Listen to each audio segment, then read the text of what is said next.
Hey, good morning, church. Today we turn to Psalm 121. It is the second of the Psalms of Ascent.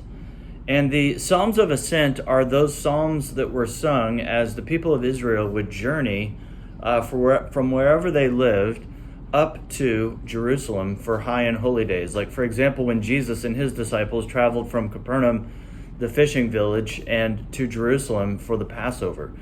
And as they would go up the hill, up the mountain, so to speak, to the high place of Jerusalem, they would sing these psalms, these songs together of ascent as they ascended up the mountain.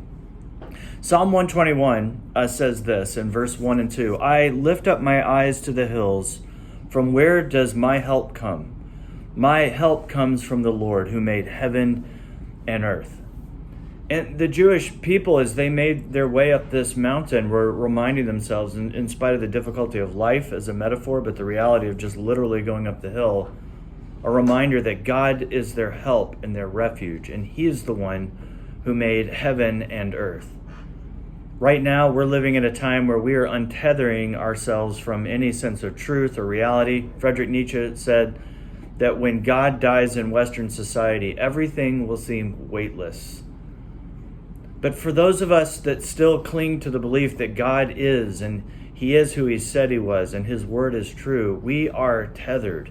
We are anchored to a reality, to a truth. Our help comes from the Lord who made heaven and earth. The earth, of course, is the earth, but the heaven is the universe. God is in control. He created all things. In verse 3, the psalmist writes, He will not let your foot be moved. As they're traveling up, they won't stumble, he's saying. He who keeps you will not slumber. He will neither slumber nor sleep. At times, as we cry out to God in our need, it feels as if the Lord is asleep or is about to take a nap. But the Psalms here are saying that the Lord does not sleep on us, even though at times it does feel as if He is silent. But He is not asleep in our moment of need. The Lord is your keeper.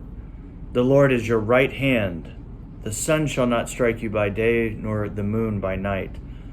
The Lord will keep you from all evil. He will keep your life. The Lord will keep your going out and your coming in from this time forth and forevermore.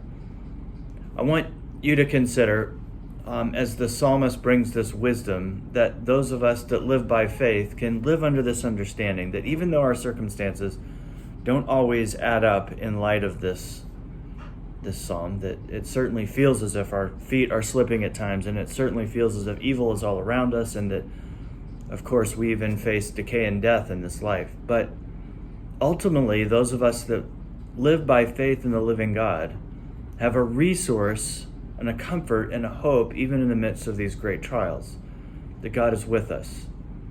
And His promises are true in an ultimate sense. He will protect us. He will save us. And even though we die, He will take us home to be with Him.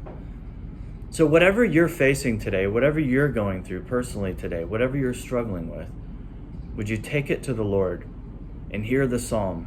Imagine yourself with God's people making the ascent up the hill, singing together in community and reminding one another that the Lord does not slumber or sleep. He is with us. He is for us.